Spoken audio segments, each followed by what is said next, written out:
ஆமென். மீண்டும் வாசிக்கலாமா? அப்போஸ்தலர் நடபடிகள் 2ஆம் அதிகாரம் அதின் 42வது வசனம். அப்போஸ்தலர் நடபடிகள் 2ஆம் அதிகாரம் 42வது வசனம். அவர்கள் அப்போஸ்தலருடைய உபதேசத்திலும் அந்நியோன்யத்திலும் அப்பம் பிட்கதலிலும் ஜெபம் பண்ணுதலிலும் உறுதியாய் தரித்திருந்தார்கள். ஸ்தோத்திரம். வேதத்தின் வார்த்தை அழகா சொல்லுகிறது, அவர்கள் உபதேசத்தில் உறுதியாய் இருந்தார்கள். உபதேசத்தில் உறுதியாய் இருந்தார்கள். ஆமென். மெய்யாகவே கிறிஸ்தவம் வளருவதற்கு ஒரு அடித்தளம் எதுனா உபதேசம்தான். ஒரு விசுவாசி ஒரு நல்ல முதிர்ச்சிக்கு நேரா போகணும்னா அதற்கு அடித்தளம் எதுனா ஸ்தோத்திரம் உபதேசம்தான். ஒரு ரட்சிக்கப்பட்ட நபர் பரலோகத்துக்கு நேராக நடத்தப்படணும் அப்படின்னா அதற்கு தேவையானது என்னது? உபதேசம்தான்.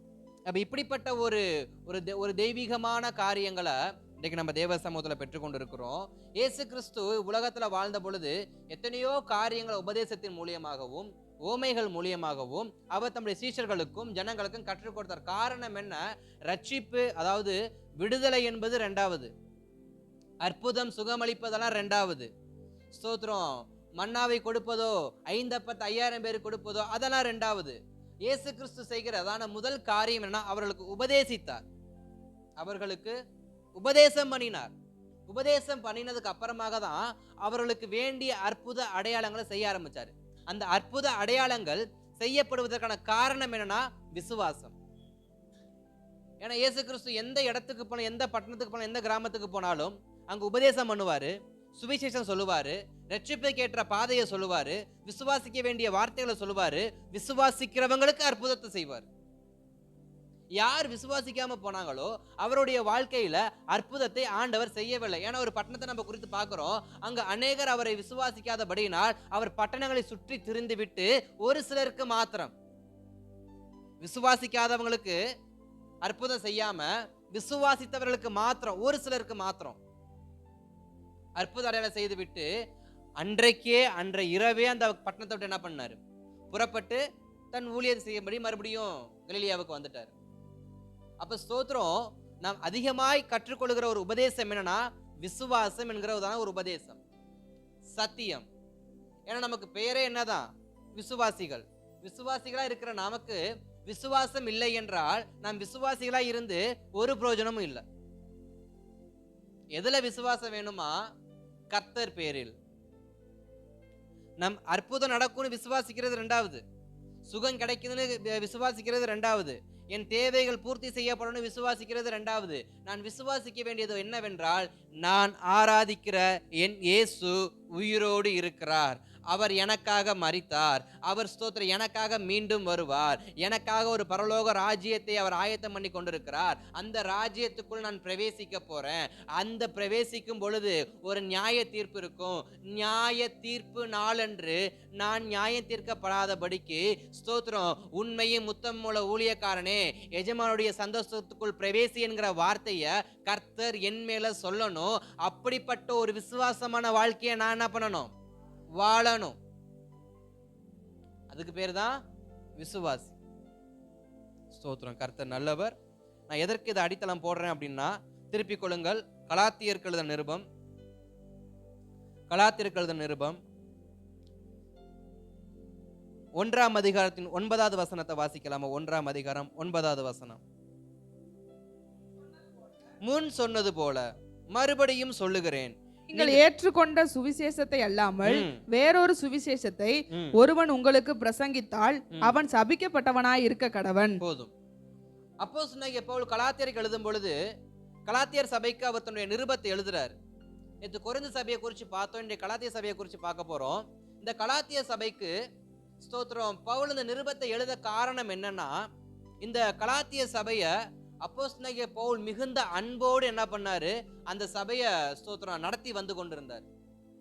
மிகுந்த ஜாக்கிரதையோடு, மிகுந்த கரிசனையோடு, மிகுந்த தயவோடு, அதிகமான கடிந்து கொண்டு புத்தி சொல்லாதபடிக்கு அன்பால என்ன பண்ணாரு? புத்தி சொல்லி அந்த சபையை உருவாக்கி கொண்டிருந்தார் அப்போஸ்தலனாகிய பவுல். அப்படி பவுல் உருவாக்கி கொண்டிருக்கும் பொழுது, உருவாக்கப்பட்ட நாட்களுக்கு பிற்பாடு சுவிசேஷம் சொல்றாரு, இயேசு கிறிஸ்து குறித்து சொல்றாரு, சிலுவையை குறித்து சொல்றாரு, உயிர்த்தெழுதலை குறித்து சொல்றாரு.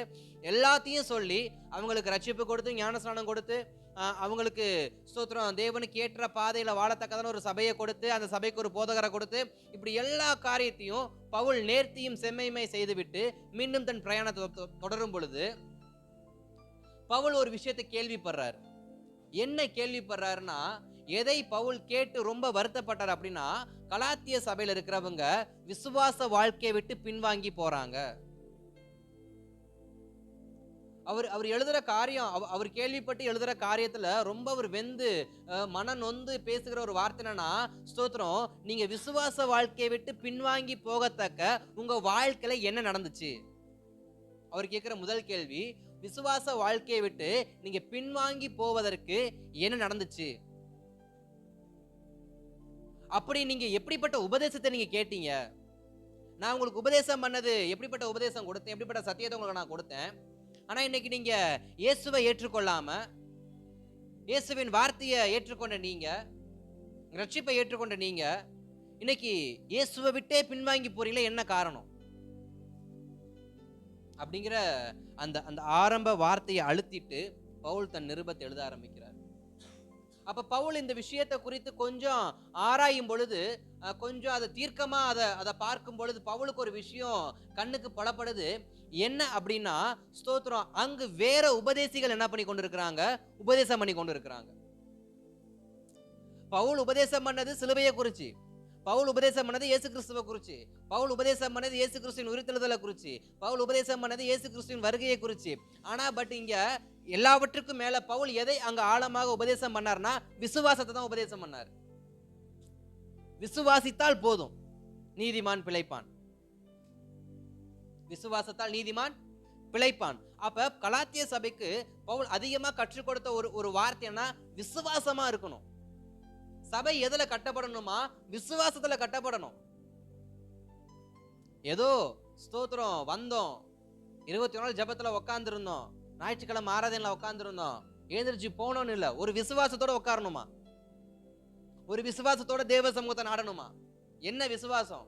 அன்னாளுக்குள்ள ஒரு விசுவாசம் இருந்துச்சு, நான் போனா எனக்கு பதில் கிடைக்கும், நான் போனா எனக்கு பதில் கிடைக்கும். அப்ப எனக்கு ஒரு விசுவாசம் வேணும். என்ன விசுவாசம்னா, நான் போனா எனக்கு நிச்சயமா கர்த்தர் பதில் கொடுப்பாரு. ஆனா அநேக நேரத்துல ஸ்தோத்திரம், ஆலயத்துக்குள்ளே நம்ம எப்படிதான் இருக்கிறோம்? அநேக லாசருக்களா தான் என்ன பண்றோம்? இருக்கிறோம். எங்க இருக்கிறோம்? ஆலயத்துக்குள்ள. எப்படிப்பட்டவங்களா இருக்கிறோம்? லாசரு மாதிரி இருக்கிறோம். அதனாலதான் பவுல் சொல்றாரு, ஸ்தோத்திர, சபையே விசுவாசமா இருங்க, விசுவாசத்துல உங்க கண்ணை திறந்து விழித்து வாஞ்சையோட இருங்க அப்படின்னு. இந்த விசுவாசத்தை தான் பவுல் அதிகமா கலாத்தியர் கற்றுக் கொடுத்தாரு. அப்படிப்பட்ட விசுவாச வாழ்க்கையை விட்டு தான் இப்ப கலாத்தியர் என்ன பண்ணிருக்காங்க? பின்வாங்கி போயிருக்கிறாங்க.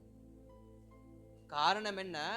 வேறு சில உபதேசிகள் உள்ளே வந்து அவர்களுக்கு உபதேசம் பண்ணி கொண்டிருக்கிறாங்க. வாசிக்கலாம். அதே அப்போ கலாத்தியர் 1:6-7 வசனத்தை வாசிக்கலாமா? உங்களை கிறிஸ்துவின் கிருபையிலே அழைத்தவரை நீங்கள் இவ்வளவு சீக்கிரமாய் விட்டு வேறொரு சுவிசேஷத்திற்கு திரும்புகிறதை பற்றி நான் ஆச்சரியப்படுகிறேன். வேறொரு சுவிசேஷம் இல்லையே. சிலர் உங்களை கலகப்படுத்தி கிறிஸ்துவினுடைய சுவிசேஷத்தை புரட்ட மனதாய் இருக்கிறார்களே அல்லாமல் வேறல்ல. ஸ்தோத்திரம். பவுல் சொல்ற வார்த்தை என்ன சொல்றாரு?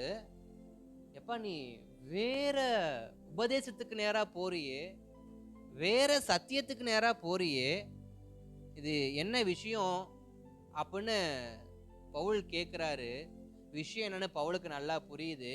என்ன அப்படின்னா, சில யூத மார்க்கத்தார் அங்க வந்து உபதேசம் பண்றாங்க.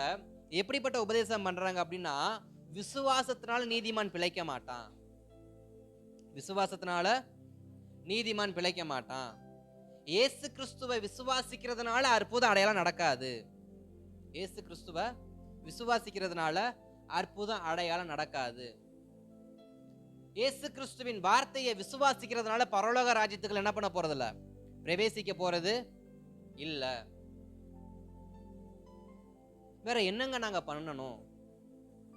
இப்ப கலாத்தியரை பார்த்து ஸ்தோத்திரம், கலாத்திய சபையை பார்த்து இந்த யூத உபதேசிகள் சொல்றப்ப கலாத்திய சபையர் கேட்கறாங்க, ஐயோ என்ன சொல்றீங்க? அப்போஸ்தலனாகிய பவுல், தேவனுடைய ஊழியக்கார மனுஷனா இருக்கக்கூடிய பவுல் சொன்னாரு, நீங்க இயேசுவை விசுவாசிக்கணும்னு சொன்னாரு, நீங்க விசுவாச வாழ்க்கையை வாழணும்னு சொன்னாரு, நீங்க வேத வசனத்தை விசுவாசிக்கணும்னு சொன்னாரு, பரிசுத்த ஆவியை விசுவாசிக்கணும்னு சொன்னாரு, நீங்க என்னன்னா விசுவாசமெல்லாம் வேண்டான்னு சொல்றீங்களே, அப்ப நாங்க எப்படிப்பட்ட ஒரு ஆராதனை நாங்க செஞ்சுக்கிட்டு இருக்கிறோம், நாங்க எப்படிப்பட்ட ஆராதனை செய்யணும் அப்படின்னு சொல்லி கலாத்தியர் கேட்கும் பொழுது அங்கிருந்த யூத உபதேசிகள் என்ன வார்த்தை சொன்னாங்கன்னா, நியாயப்பிரமாணத்தை பின்பற்றுங்கள். எதை பின்பற்றுங்கள்? நியாயப்பிரமாணத்தை பின்பற்றுங்கள்.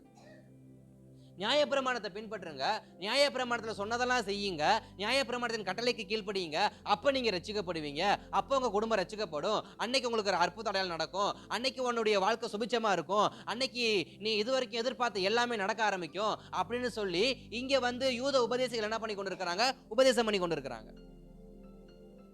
எப்படிப்பட்ட உபதேசம்னா, இது விசுவாசத்துக்கு எதிர்மாறான உபதேசம். விசுவாசத்திற்கு எதிர்மாறான உபதேசம். விசுவாசம், பவுலுடைய உபதேசம் என்ன? விசுவாசிப்பா, நீ விசுவாசிக்கணும். நீ எவ்வளவா விசுவாசிக்கிறியோ அவ்வளவு விசுவாசம் வாழ்க்கையில ஸ்தோத்திரம் உனக்கு அற்புதமா மாறும். ஆனா இவங்க என்ன பண்றாங்க? விசுவாசிக்கல, நியாய பிரமாணத்தை பின்பற்ற ஆரம்பிக்கிறாங்க. நியாய பிரமாணத்துல என்ன போட்டிருக்கு? மோசையின் கையில கொடுக்கப்பட்ட நியாய பிரமாணத்துல என்ன போட்டிருக்குன்னா, பலி செலுத்தணும், பாவம் பண்ணா பலி செலுத்தணும், மாத பிறப்புக்கு பலி செலுத்தணும், வீட்டுல நல்ல காரியம் நடந்தா பலி செலுத்தணும், ரத்த காவை கொடுத்தா உன் வாழ்க்கை எப்படி இருக்கும்? நல்லா இருக்கும். இன்றைக்கு அநேக இந்த உலகத்துல பாக்குறப்ப எவ்வளவு நல்ல காரியம் நடந்தாலும் அங்க ஒரு சேவல் என்ன பண்ணப்படும்? கழுத்தறுத்து போடப்படும். இன்னும் கொஞ்சம் பண வசதி உள்ளவங்களா இருந்தா ஒரு ஆடு என்ன பண்ணப்படும்? அறுத்து போடப்படும். எதற்கு? காரியம் தொட்டதெல்லாம் தொலங்கணும், விளங்கணும் அப்படின்னு சொல்லி என்ன பண்ணுவாங்க? பரிகாரங்கள் செய்வாங்க. இன்றைக்கும் அநேகர் வந்து சொல்லுவாங்க, பச்சைக்கல்லு, மஞ்சக்கல்லு, சகப்பு கல்லு, செவ்வாய்க்கிழமை, புதன்கிழமை, வியாழக்கிழமை, ராகு, கேது எல்லாம் என்ன பண்ணுவாங்க? கிழமை மாறாம சொல்லுவாங்க. எதற்காக? உன் வாழ்க்கை நல்லா இருக்கிறது. நான் இடையில ஒரு சகோதரியை பார்த்து இந்த கேள்வியை கேட்டு எனக்கு ஞாபகம் வருது. திருமணத்துக்காக ஜாதகம் பாக்குறீங்களே, சந்தோஷம், பாருங்க. ஜாதகம் பார்த்து 10 பொருத்தம், 7 பொருத்தம், 8 பொருத்தம், 9 பொருத்தம் பார்த்து பண்றீங்க. சரி, இது சில ஜாதகங்களை பொருத்தம் சரியில்லாம இருக்கும். அந்த பொருத்தம் பார்க்குறவங்க என்ன பண்ணுவாங்க? இது இந்த கட்டையில என்ன பண்ணிருக்கு? ஒன்றும் ஏறி உக்காந்துருக்கு, அது இறங்கணும்னாக்க இந்த கிழமை போய் இந்த இடத்துல போய் என்ன பண்ணணும்? விளக்கு போடணும், பரிகாரம் பண்ணணும் சொல்லுவாங்க. ஆச்சா, நம்மளும் ஒரு 100 நாள், 108 நாள், 2 வாரம் 3 வாரம் கழிச்சு என்ன பண்ணுவோம்? போய் அதே ஜோசியக்காரன் போய் ஜாதகத்தை கொடுப்போம். அதே ஜாதகத்தை இப்போ அவர் சொல்லுவார் எல்லாம் சரியா இருக்கு அப்படின்னு. வித்தியாசம் எப்படி? இரண்டுக்கும் என்ன வித்தியாசம் நடந்துச்சு? அதே ஜாதகம், அதே ஜோசியக்காரன், அதே சோழி உருட்டல். இப்பொழுது உன்னுடையதான எல்லா ஸ்தோத்திரம் கிரகணங்களும் நேர்கோட்டில் வந்திருக்கு. குரு பிரச்சனையா, குரு என்னமோ ஒன்று சரி இருக்கட்டும், அது என்ன பண்ணிருக்கு? உச்சகத்தில் ஏறி உக்காந்துருக்குன்னு சொல்லி சொல்றதுக்கு என்ன காரணம்? சேம் அதே பேப்பர், அதே ஜோசியக்காரர், அதே சோழி, ஆனா வார்த்தை மாத்திரம் மாறுது. தெரியல தானே? அப்ப இது நாள் வரைக்கும் பார்த்துட்டு பண்ணதுக்கு பிரயோஜனம் இல்லை தானே? ஸ்தோத்திரம். வித்தியாசங்கள் எதுவுமே கிடையாது. நம்ம நம்பிக்கை, நம்முடைய என்ன நம்பிக்கை? பொண்டாட்டி செத்து போயிருவா, போய் வாழை மரத்துக்கு தாலி கட்டி வாழை மரத்தை வெட்டி போடு அப்படின்னாக்க நம்மளும் கண்ணை மூட்டுவே வாழை மரத்தை வெட்டுவான். காரணம் என்ன? ஒரு நம்பிக்கை. காரணம் என்ன? அததான் பவுல் சொன்னாரு, விசுவாசம் இருந்தால் எல்லாம் கூடும். ஆனா இங்க யூத உபதேசிகள் என்ன சொல்றாங்க அப்படின்னா, இப்ப கொஞ்சம் நல்லா யோசிச்சு பார்க்கணும் அப்படின்னா, பவுல் சொன்னது விலையற்ற ஒரு காரியம். பவுல் சொன்னது விலையற்ற காரியம். விசுவாசம் என்பது தேவராஜ்யத்துக்கு முன்னாக அது விலையேற பெற்றது, அது வேற. விசுவாசம் என்பது விலையேற பெற்றது. ஆனா விசுவாசத்தை பெற்றுக்கொள்வதற்கு விலை தேவை கிடையாது. விசுவாசத்தை பெற்றுக்கொள்ள விலை தேவையில்லை. அப்ப ஸ்தோத்திரம், பவுல் சொல்லி கொடுத்த காரியம் விலை அற்ற விஷயத்தை பவுல் கற்றுக் கொடுத்தாரு. யூத மார்க்கத்துல என்ன சொல்றாங்க? விலை உள்ள காரியத்தை செயல்படுத்த அப்படின்னு. இரண்டுக்கும் என்ன வித்தியாசம்? பணம் தான் வித்தியாசம். விசுவாசிக்கிறதுக்கு பணம் தேவையில்ல, இருதயத்துல தெம்பு இருந்தா போதும். ஆனா பரிகாரம் பண்றதுக்கு தேவைதானே? அப்ப இவங்களுடையதான உபதேசம் என்ன உபதேசம்? அவனுக்கு பணம் வேணும். யாருக்கு? யூத உபதேசிகளுக்கு, யூத மார்க்கத்தாருக்கு, பிரமாணங்களை பின்பற்றுறவங்களுக்கு, நியாய பிரமாணத்தை பின்பற்றுறவங்களுக்கு பலி வேணும், பணம் வேணும். அன்றைக்கு ஸ்தோத்திரம் என்ன பண்ணி கொண்டிருந்தாங்களாம்? பலி செலுத்தக்கூடிய காரியத்தை, கொரிந்து பட்டணத்தை குறித்து தியானிக்கிறப்ப அதுல ஒரு சரித்திர ஒரு கதை ஒன்று எழுதப்பட்டிருந்துச்சு. அது உண்மையா பையா கர்த்தருக்கு தான் தெரியும். அதை நான் படிச்சதை நான் சொல்றேன், அவ்வளவுதான். அங்க என்ன எழுதிருந்துச்சு அப்படின்னா, விக்கிரகங்களுக்கு படைக்கப்பட்ட ஆகாரத்தை புசிக்க கூடாதுன்னு சொல்லி ஒரு சத்தியம் ஒன்று எழுதியிருப்பார். அதுக்கு ஒரு பேக்ரவுண்ட் என்ன எழுதியிருக்கிறாங்க அப்படின்னா, அன்றைக்கு இருந்த காலகட்டத்தில் பலி செலுத்தின இறைச்சி என்ன பண்ணுவாங்களாம்? கடைவீதியில பிளாக்ல வித்துருவாங்களாம். என்ன பண்ணிடுவாங்களாம்? வித்துருவாங்களாம். இப்ப விற்கப்பட்டதான இறைச்சிகளை என்ன பண்ணுமா? கறிக்கடையில் தொங்கிட்டு இருக்கும். தொங்கிட்டு இருக்கிற கறியை பார்த்துட்டு சில பேர் என்ன சொல்லுவாங்க? இது இன்றைக்கு பலி செலுத்தப்பட்ட இறைச்சி, இதை புசிக்கிறவங்களுக்கு நன்மை உண்டாகும், இதை புசிக்கிறவங்களுக்கு பாவம் அணுகாது அப்படின்னு சொல்லி சில விளம்பரங்கள் என்ன பண்ணுவாங்களாம்? செய்வாங்களாம். அப்ப இதை பார்த்துட்டு அதனுடைய விலையும் அதிகமா இருக்கும். அதனுடைய விலையும் அதிகமா இருக்கும். ஏன்னா ஒரு பொருளை பிரபலப்படுத்தணும்னா விலையை கொஞ்சம் ஏற்றி வச்சாதானே நம்புவாங்க. அப்படிதானே? சோதர இயேசு கிறிஸ்துவ விசுவாசிப்பா, நீ காசையே கொடுக்க வேணாம், உன் குடும்பம் நல்லா இருக்கும்னா நம்ப மாட்டோம். சோதர அதுவே 1 லட்ச ரூபா 1,01,000 பணத்தை கொடுத்துட்டு வாப்பான்னா நம்புவோம். அது போலதான் அன்னைக்கு இருந்தவங்க என்ன பண்ணாங்க? இறைச்சியை பார்த்துட்டு ஸ்தோத்திரம், இந்த இறைச்சியை சாப்பிட நல்லதுன்னு சொல்லிட்டு அந்த இறைச்சியெல்லாம் வாங்கி சாப்பிட்டு இருந்தாங்க. அதை பார்த்தவங்களுக்கு ஒரு விஷயம் சொல்லுது, ஏன்னா இதெல்லாம் இப்படி பண்ணிட்டு இருக்கிறாங்களே, விக்கிரகங்களுக்கு படைச்சதையும் இங்க வித்துக்கிட்டு இருக்கிறாங்க, பலிபீடத்துல படைச்சதையும் என்ன பண்றாங்க? வித்துக்கிட்டு இருக்காங்க, இது எப்படா அப்படின்னு சொல்லிட்டுன்னு ஒரு கலப்படம் ஆயிருச்சு அப்படிங்கிற ஒரு கருத்து அங்க போடப்பட்டிருக்கு. அதை நான் இப்படி பாக்குறேன்னா, இப்ப இவனுக்கு பலி செலுத்துறதுக்காண்டி பலிபீடத்துக்கு இறைச்சி, அதாவது கறி போதும்னா, இப்ப அந்த கறி நேரம் எங்க போகும்? கறி கடைக்கு போகும். கறி கடைக்கு போறப்ப கறி கடைக்காரன் ஓசிலையே வாங்கிட்டு போவான், இல்ல ஆசாரியன் சும்மா தான் ஊற்றி கொடுத்துருவானா? ஒரு ஆட்டுக்கு 10 ரூபா, 10,000 ரூபா, 8,000 ரூபா கொடுத்துட்டு என்ன பண்ண? எடுத்துட்டு போ, அதை நீ என்ன வேணா சொல்லி என்ன பண்ணிக்க, வித்துக்க. அப்படிங்கிறப்ப வருமானம் யாருக்கு உண்டாகுது? யூத உபதேசிகளுக்கு. இப்ப இவங்க எப்படி உபதேசம் பண்றாங்கன்னா, நீ பலி செலுத்து, நீ பரிகாரம் பண்ணு, நீ நியாயப்பிரமாணத்தை கீழ்ப்படி, நீ இதை பண்ணு அதை பண்ணுன்னு சொல்லி இன்றைக்கு அநேக விசுவாசிகளை முட்டாள் ஜனமாக என்ன பண்ணிருக்கிறாங்க? மாத்தி வச்சிருக்கிறாங்க. பவுல் சொல்ற ஒரே விஷயம், இயேசு கிறிஸ்து சொல்ற ஒரே விஷயம், விசுவாசித்தால் போதும், விசுவாசிக்க கூடுமானால் அற்புதம் நடக்கும். ஏன்னா இயேசு கிறிஸ்துவுமே யாருக்கிட்டையும் பணம் வாங்கிட்டு என்ன பண்ணல? விடுதலை கொடுக்கல, அவங்களுக்கு ரட்சிப்பு கொடுக்கல. அவர் கேட்டது ஒன்னே ஒண்ணு, விசுவாசிக்கிறியா? விசுவாசிக்கிறியா? சரி. அற்புதத்தை பெற்றதுக்கு அப்புறமா தான் ஆசாரியன் என்ன பண்ண சொல்லுவார்? காண்பிக்க சொல்லுவார். காரணம் என்ன? இது வரைக்கும் நான் ஒதுக்கி வைக்கப்பட்டிருந்தேன், இப்ப நான் குணமாயிட்டேன், நீங்க பாருங்கன்னு சொல்லி என்ன பண்ணணும்? போய் காட்டு அப்படின்னு. பவுலும் அதே தான், பேதுருவும் அதே தான். ஆலயத்துக்கு போறப்ப அங்க ஒரு சப்பானியை பார்த்துட்டு என்ன சொன்னாரு? என்கிட்ட இயேசுதான் இருக்க, 2 விசுவாசம் இருக்க, உனக்கு தரேன் வச்சுக்க அப்படின்னு இலவசமா தான் கொடுத்தாரு. இப்ப இலவசமா கொடுக்க பிரமாணத்தை பின்பற்றவங்களுக்கு என்ன ஆயிருச்சு? எல்லாமே இலவசமா போயிருச்சுன்னா நம்ம பொழப்ப என்ன பண்ணாது? நடக்காது. இன்றைக்கு பாதி பேருக்கு பொழப்பு நடக்கிறதுக்கு என்ன பண்றாங்க? சிலத கூவி வித்துக்கிட்டு இருக்கிறாங்க. இன்னும் இந்த அடுத்த மே மாசமா ஏப்ரல் மாசமா எக்ஸாம் டைம்லாம் பாருங்க, நிறைய நடக்கும் இந்த மாதிரி காரியங்கள்லாம். அதனால ஜெப காரியங்களை, ஆவிக்குரிய காரியங்களை, ஆவிக்குரிய சத்தியங்களை இலவசமா பவுல் கொடுக்க சொன்னா அதை இன்னைக்கு விலை வைத்து பட்டியல் போட்டு வித்து கொண்டு இருக்கிறாங்க. இப்ப இந்த பிரமாணத்தை ஃபாலோ பண்ணணும் அப்படின்னா இந்த ஆசாரியனை பார்க்கறதுக்கு இந்த விசுவாசி என்ன பண்ணணும்? போகணும். ஆமாவா இல்லையா? பிரமாணத்தை ஃபாலோ பண்ண சொன்னா, பிரமாணத்தை ஃபாலோ பண்றதுக்கு இப்ப இந்த ஆசாரியனை தேடி யாரு போகணும்? விசுவாசி போகணும். இப்ப ஆசாரியன் எப்படி ஆயிட்டாரு? ஃபுல் பிஸி ஆயிட்டாரு. ஆசாரியன் எப்படி ஆயிட்டாரு? ஃபுல் பிஸி ஆயிட்டாரு. ஒண்ணுமே இல்லாம வீட்டுக்குள்ள உட்காந்துக்கிட்டு அடுப்படியில் உட்காந்துட்டு விசுவாசிச்சு அற்புத அடையாளம் பெற்றுக்கொண்டவங்கள இப்ப எங்க போய் நிக்கிறாங்க? ஆசாரியனை தேடி நிக்கிறாங்க. எங்க தேடி நிக்கிறாங்க? ஆசாரியனை தேடி. இப்ப ஆசாரியனுக்கு நல்ல வருமானங்களோ, நல்ல ஸ்தோத்திரம், நீ நியாய பிரமாணத்துல தான் எழுதியிருக்கு, இதை செய் அதை செய், இத்தனை நாள் இங்க உட்காரு அத்தனை நாள் அங்க உட்காருன்னு சொன்ன உடனே இவங்களும் செய்யறாங்க. பட் இந்த வார்த்தையை கேட்கறதுக்கு இந்த ஆசாரியனை பார்க்கறதுக்கு முன்னக்கூட்டியே புக்கிங் பண்ணணும்.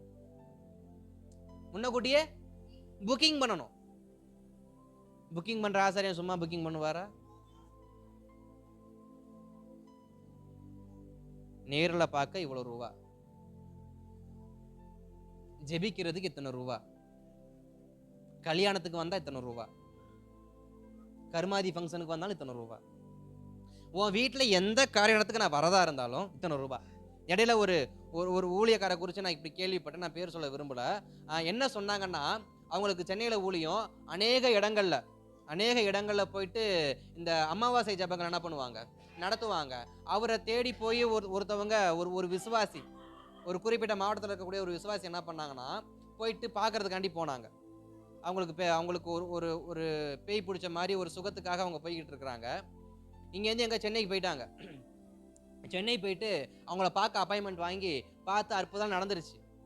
இவங்களும் ஊழியக்காரருக்கு காணிக்கை கொடுப்போன்னு தூக்கி காணிக்கை கொடுத்துருக்குறாங்க. ஒரு 6 பேர் இருக்கிறாங்க. அற்புதம் நடந்திருக்கு, காணிக்கை கொடுத்துருக்குறாங்க. இப்போ இந்த காணிக்கை கொடுத்துட்டு அந்த காணிக்கை அவங்க ஊழியக்காரன் என்ன பண்ணாரு, காணிக்கை வாங்கி எண்ணி பார்த்துட்டு, என்னது இது ஒரு ஆளுக்குரிய காணிக்கை தான் இருக்கு, மீதி 5 பேருக்கான காணிக்கை எங்க அப்படின்னு கேட்டாராம். அந்த ஒரு ஆள் கொடுத்த காணிக்கை 5000 ரூபாய். 5000 ரூபாய் வாங்கிவிட்டு அவர் சொல்ற வார்த்தை என்னன்னா, இது ஒரு ஆளுக்கான காணிக்கை, மீதி 5 பேத்துக்கான காணிக்கை யார் தருவா அப்படின்னு கேட்டாராம். அதே மாதிரி இவர் ஜபத்துக்கு போற இடத்துல என்ன பண்ணுவாராமா, ஸ்தோத்திரம் சொல்லி வச்சுட்டு வந்துருவாரு. என்ன சொல்லிட்டு வந்துருவாரு, உங்களுக்கு எது நடக்கிறதாலும் நீங்க என்ன பண்ணணும், ஏன் என்னைய பார்க்க சென்னைக்கு வந்துடணும். நான் என்ன பண்ண மாட்டேன், உங்களை பார்க்க நான் மாசத்துக்கு ஒருக்கா தான் வருவேன். நான் அமாவாசையில தான் நான் வருவேன், நான் பௌர்ணமியில தான் என்ன பண்ணுவேன் வருவேன். ஆனா நீங்க என்னைய பார்க்கறதா இருந்தா நீங்க என்னைய தேடி தான் என்ன பண்ணணும், வரப்ப முன்னக்கூட்டியே ஃபோன் பண்ணி சொல்லிட்டு வரோம். நான் டேட்டு கொடுத்தாதான் நீ என்ன பண்ணணும். இப்ப புரியுதா ஆசாரியனுடையதான உபதேசத்தை, அதாவது பவுலுடைய உபதேசத்தை யூத உபதேசிகள் ஏன் புறக்கணிச்சாங்க அப்படின்னு? அவங்களுக்கு வருமானம் கட்டல, விசுவாசத்துல இருந்தா போதும், அற்புதம் தன்னை போல நடக்கும். அற்புதம் நடக்காதனால இன்னைக்கு பிரமாணங்களை தூக்கிக்கிட்டு ஆசாரியனை தேடி என்ன பண்ணிட்டு இருக்கோம், சபை நின்றுகிட்டு இருக்கு. ஆசாரியனும் வந்துட்டாங்கிற மொட்டை அடிக்கிறது இன்னைக்கு ஒரு கூட்டம் அப்படின்ட்டுன்னு அவங்களும் உட்காந்து ஒவ்வொன்னா எடுத்து விடுவாங்க. வருஷந்தோறும் ஒரு மொட்டை, வருஷந்தோறும் ஒரு ஸ்தோத்திரம். அதனாலதான் பவுல் சொன்னாரு, விசுவாசம் இருந்தா போதும். இப்ப இத்தனை பேரும் பின்வாங்கி போக காரணம் என்ன? விசுவாசிக்க முடியல, விசுவாசிக்க பலன் இல்லைன்னா விசுவாசி. இந்த பிரமாணத்தை தூக்கிட்டு போறவங்களுக்கு என்ன அர்த்தம் தெரியுமா? இவங்களுக்கு ஜெபிக்க நேரம் இல்ல, இவங்களுக்கு விசுவாசிக்க நேரம் இல்ல, இவங்களுக்கு பரிகாரம் பண்ணாதான் நேரம் இருக்கு. ஏன்னா ஜெபிக்கணும்னா 1 மணி நேரம் உட்காந்து ஜெபிக்கணும். விசுவாச வாழ்க்கைனா எது நடந்தாலும் ஏசு பார்த்துக்கான நம்பணும். இது ரெண்டும் இல்லாதவன் தான் பிரமாணத்தை தூக்கிட்டு ஆசாரியனை தேடி போவான். ஆசாரியன் என்ன பண்ணுவான், வந்த பாவத்துக்கு காணிக்கையான பாவத்துக்கு ஒன்று சொல்லி அனுப்புன்னு சொல்லி அனுப்புறது. நம்மளும் பிரமாணத்தை பின்பற்றக்கூடிய பிரதான ஆசாரியன் சொல்லி நம்பி வந்துருவோம். பிரதான ஆசாரியன் வச்சு அனுப்புவான் அப்பா நமக்கு. அந்த பிரதான ஆசாரியன் வருஷந்தோறும் வந்தாலும், வாரந்தோறும் வந்தாலும், மாதந்தோறும் வந்தாலும் நமக்கு சொன்னது படி நடந்திருக்காது. ஆனா நாமளும் மறுபடியும் அதே பிரதான ஆசிரியர் தான் பார்க்க என்ன பண்ணுவோம், போவோம். ஆனா பவுல் கற்றுக் கொடுக்கிறது, நீ பிரதான ஆசிரியனை தேடி போவேனா, நீ மாசம் பிரதான ஆசிரியனை பார்க்க தேவையில்ல, நீ வருஷம் பிரதான ஆசிரியனை பார்க்க தேவையில்ல. அவன் தான் பிரதான ஆசிரியன் ஆயிட்டானே, அவனுக்கு தான் பல நன்மைகள் கிடைக்க ஆரம்பிச்சிருச்சு, அவனுக்கு தான் பல காரியம் நடக்க ஆரம்பிச்சிருச்சு. நீ ஏன் பிரதான ஆசிரியனை தேடி போற? மெய்யான பிரதான ஆசிரியனாகிய இயேசு கிறிஸ்து நான் இருக்கிறேன், என்னைய விசுவாசி, அப்பொழுது உனக்கும் உன் வீட்டாருக்கும் ரட்சிப்பு உண்டாகும். ஸ்தோத்திரம். அப்ப நாம இன்றைக்கு சபை எதுல கட்டப்படணுமா? விசுவாசத்தில். எதுல கட்டப்படணுமா? விசுவாசத்தில். காரணம் என்னன்னா, நியாய பிரமாணங்கிறது அடிமையின் வாழ்க்கை. நியாய பிரமாணங்கிறது அடிமையின் வாழ்க்கை. விசுவாசம் என்பது சுயாதீனமான வாழ்க்கை. ஏன்னா அப்போஸ்தலனாகிய பவுல் யாரை குறித்து சொல்லுவார்னா, ஆபிரகாமை குறித்து சொல்றப்ப 4ஆம் அதிகாரத்துல 22-23 வசனத்தை வாசிங்க. ஆபிரகாம் 2 குமாரர்கள் இருந்தார்கள் என்று எழுதியிருக்கிறது. ஒருவன் அடிமையானவரிடத்தில் பிறந்தவன், ஒருவன் சுயதினம் உள்ளவரிடத்தில் பிறந்தவன். அடிமையானத்திலிருந்து பிறந்தவன் மாம்சத்தின்படி பிறந்தான், சுயதினத்தில் பிறந்தவன் வாக்குத்தத்தத்தின்படி பிறந்தான். அவங்க யாருனாக்க அடிமையின் பிள்ளை ஆகார், சுதந்திரவாளியின் பிள்ளை ஈசாக்கு. அப்ப இஸ்மவேலையும் ஈசாக்கையும் இங்க வேதம் எப்படி குறிப்பிடுதுனாக்க சுதந்திரவாளி, அடிமையானவன். ஏன்னா ஆபிரகாம் வந்து ஸ்தோத்திரம் இஸ்மவேலை பெற்றெடுக்க காரணம் என்ன? விசுவாசம் குறைந்ததுனால, விசுவாசம் அளவு குறைஞ்சதுனால, விசுவாசம் குறைஞ்சதுனால இப்ப யாரு ஆசாரியனா மாறிட்டா? அந்த வீட்டுல சாராள் ஆசாரியா மாறிட்டாங்க. ஆபிரகாமுக்கு விசுவாசம் குறைஞ்சதுனால அந்த வீட்டுல இந்த சாராளம் என்ன பண்ணிட்டாங்க? அவங்க இப்ப பிரதான ஆசாரியனா மாறி, நீ ஆகாரை திருமணம் பண்ணிக்கொள், அவளிடத்திலிருந்து குமாரன் பிறப்பான், அவனே நமக்கு சந்ததியா இருப்பான்னு இப்ப யார் தீர்க்கதரிசனம் சொல்ல ஆரம்பிச்சிட்டா? சாராள். ஆனா கர்த்தர் சொன்ன தீர்க்க தரிசனம் காதுல ஏறல. காரணம் விசுவாசம் குறைஞ்சிருச்சு. விசுவாசம் குறைஞ்சா எல்லாரும் தீர்க்கதரிசியா மாறிடுவாங்க. சாராளும் தீர்க்கதரிசியா மாறும், எலியேசரும் தீர்க்கதரிசியா மாறுவாரு, பல பேரும் தீர்க்கதரிசி என்ன பண்ணுவாங்க? காரணம் தெரியுமா? என் விசுவாசம் குறைறதுனால என் வீட்டுல இருக்கிறவன் தீர்க்கதரிசி என்ன பண்றான்? என் விசுவாசம் அதிகரிச்சதுனால தேசத்துக்கு தீர்க்கதரிசியா வந்த சாமுவேல் எப்படி இருக்காரு? என் விசுவாசம் குறைஞ்சதுனால சாராள் தீர்க்கதரிசியா மாறினது எப்படி இருக்குது? அன்னாளுடைய விசுவாசம் தேசத்துக்கு தீர்க்கதரிசியை கொடுத்தது. ஆபிரகாமுடைய விசுவாசத்தின் குறைவு சாராள தீர்க்கதரிசியா மாத்தியது. ஆனா இப்ப ஆபிரகாமுக்கு என்ன இல்ல?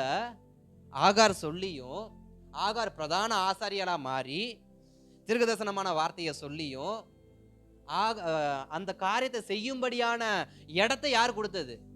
ஆபிரகாம் கொடுத்தாரு. அப்ப ஆபிரகாமுக்கு என்ன வரல? என்கிட்ட பேசினவரு இறந்துட்டாரா?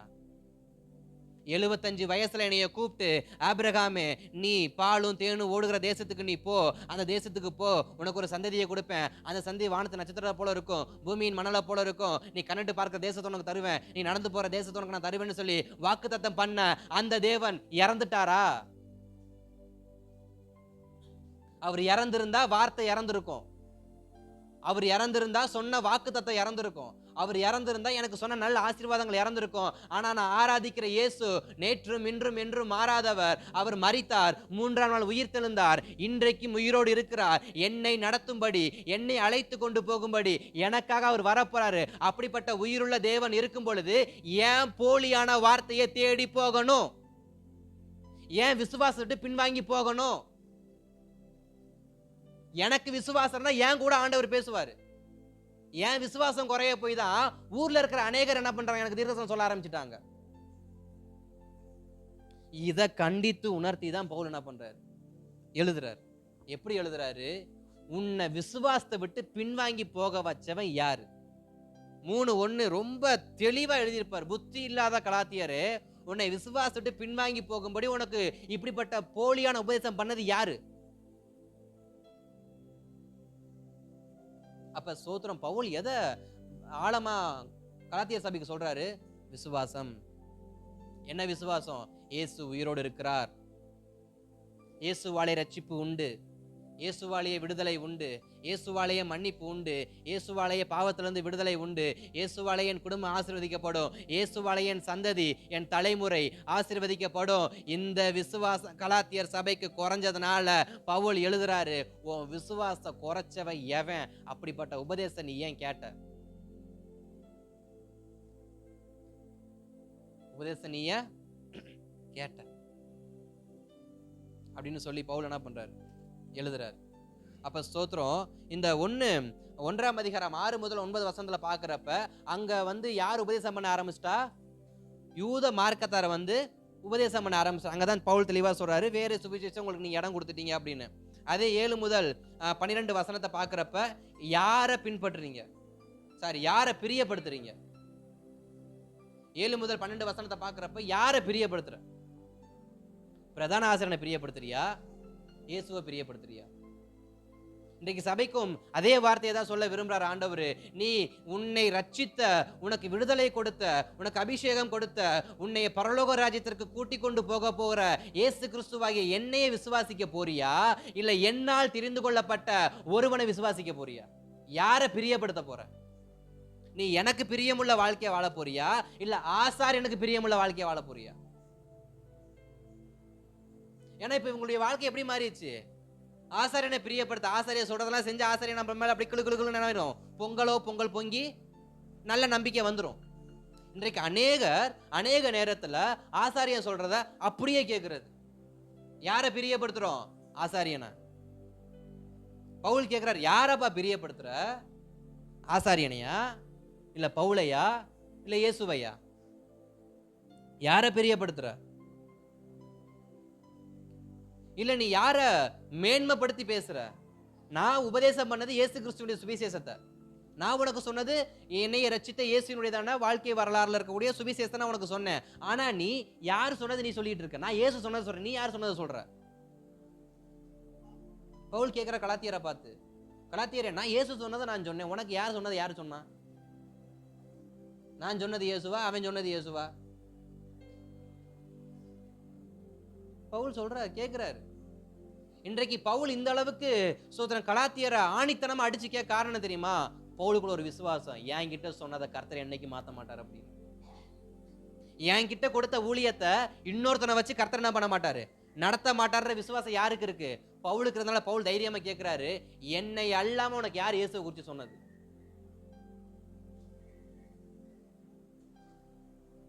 என்னை எல்லாம் உனக்கு இயேசுவை குறித்து யாரு சொன்னது? என்கிட்ட சொன்னார் இந்த வார்த்தைய. என்கிட்ட சொன்னது ஆவியானவரா, உன்கிட்ட சொன்னது ஆவியானவரா? ஆவியானவர் ஒருவரே. ஒரே விஷயத்துக்கு ஆவியானவர் 10 பதிலை எப்படி கொடுப்பாரு? இன்றைக்கு இந்த சத்தியம் புரியாம இன்றைக்கு பல ஆவியானரை வச்சுக்கிட்டு என்ன பண்றோம்? பல ஆசாரியனை வச்சுக்கிட்டு என்ன பண்றோம்? பல விசுவாசத்தை வச்சுக்கிட்டு என்ன பண்றோம்? பலரை பிரியப்படுத்திட்டு என்ன பண்றோம்? சபையில வாழ்ந்துகிட்டு இருக்கிறோம். ஆவியானவர் வரங்களில் வித்தியாசம் உண்டு, ஊழியத்தில் வித்தியாசம் உண்டு, சுகமளிக்கிறதுல வித்தியாசம் உண்டு. பட் ஆவியானவர், அப்ப பதில் எப்படி 10 பதில் வரும்? எப்படி 10 பதில் வரும்? யோசிக்கணும். இதான் பவுல் கற்றுக் கொடுக்கிறாரு. சபையே யோசி. ஆவியானவர் ஒருவர், பதில் மட்டும் எப்படி 10-15 வருது? யோசி. ஆவியானவர் ஒருவர், எப்படி தினமும் உனக்கு மட்டும் வார்த்தை எப்படி மாறுது? ஆவியானவர் ஒருவர் தானே. இல்ல நீயா கனெக்ட் பண்ணிக்கிறியா? சிலருக்கு கனெக்ட் ஆகும், சார் கனெக்ட் பண்ணிக்குவாங்க. ஆவியானவர் என்கிட்ட சொன்ன வார்த்தை தான் உண்மை. நான் ஜெபிக்கும் போது என் விசுவாசம் அதிகமா இருந்தபடினால என் விசுவாசத்தை பார்த்து இயேசு எனக்கு சொன்ன வார்த்தை உண்மை. என் விசுவாசத்தை பார்த்து இயேசு எனக்கு சொன்ன வார்த்தையை விட யாரோ ஒரு ஆசாரியன் சொல்ற வார்த்தை எனக்கு பெருசுன்னா அப்ப என் விசுவாசம் குப்பையில போறதுக்கா இருக்கு? என் விசுவாசம் குப்பையில போறதுக்கா இருக்கு? இத்தனை வருஷமா அதை தான் விசுவாசிச்சோமா?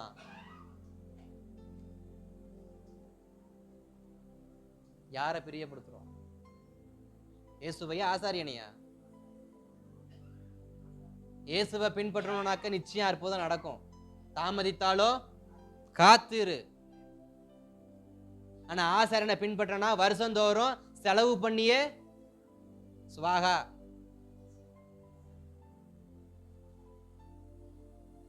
இயேசுவை பின்பற்றினா காலதாமதமாகும், இல்லைன்னு சொல்ல மாட்டேன். ஆனா ஆசாரியனை பின்பற்றினா அப்படிதான் சுவாகா. ஏன்னா அவரு கஜானா நினைச்சு அவர் அடுத்த ஊரை பார்த்து போயிருவாரு. ஏன்னா நான் சொன்ன அந்த ஊழியக்கார் மாசந்தோறும் ஒரு மாவட்டம் போவார். ஈரோடு ஒரு நாள், சேலம் ஒரு நாள், திருச்சி ஒரு நாள், திருப்பூர் ஒரு நாள், அந்த ஊர் ஒரு நாள், இந்த ஊர் ஒரு நாள். ஒரு இடத்துல அது ஊழியம் செஞ்சு பாரு. யாரு வேண்டான்னா? சபை இருக்கு சென்னையில, ஊழியம் செய்யறது பூரா மத்த மாவட்டத்துல. ஆவியானவர் ஒருவர் தானே.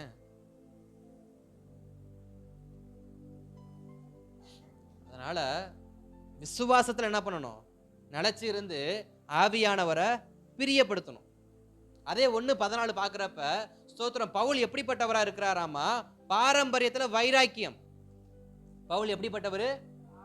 பாரம்பரியத்துல வைராக்கியமானவர். இப்படிப்பட்ட வைராக்கியமான மனுஷனே பாரம்பரியத்தை கழட்டி தூர எறிஞ்சிட்டு இயேசுவே மெய்யான தேவனை விசுவாசிக்கிறார். இவர்கிட்ட போய் சோத்திரம் மற்ற போதகர்கள் பேசினா விட்டுருவாரா பவுல்? நல்லா யோசிச்சு பாருங்க. நானா என்ன இல்லை, நாம எவ்வளவு பெரிய இருதயம் படைத்தவர்களா இருந்தோம் ரட்சிக்கப்படுறதுக்கு முன்னாடி.